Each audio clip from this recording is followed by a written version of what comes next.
I am 43 years old. I'll be 44 in July. What do I do for a living? Well, I'm retired actually. I retired after doing 20 years and 6 days in the United States Army, and then I decided to help write 2 books. So I'm also an author, and from that I decided to start my own publishing company. So I own Gathering House Publishing. I write, I help other people get their stories out while I live a retired life and be a mom that helps out at school. What is my perfect day off?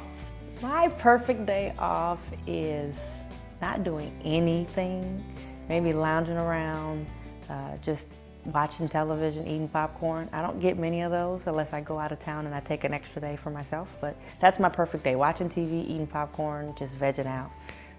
What do I like most about myself is I am not shy. I will go into a room, don't know anybody, and start to talk.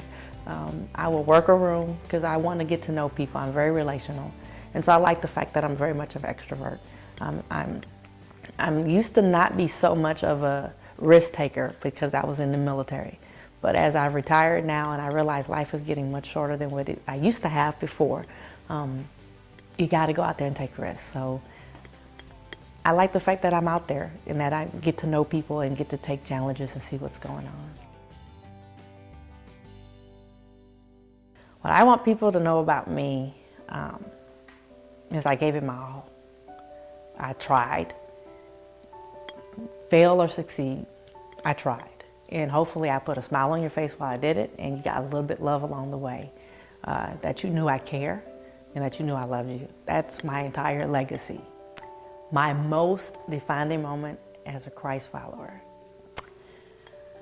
Well, like I said, I'm a licensed minister and I was teaching youth in Iowa.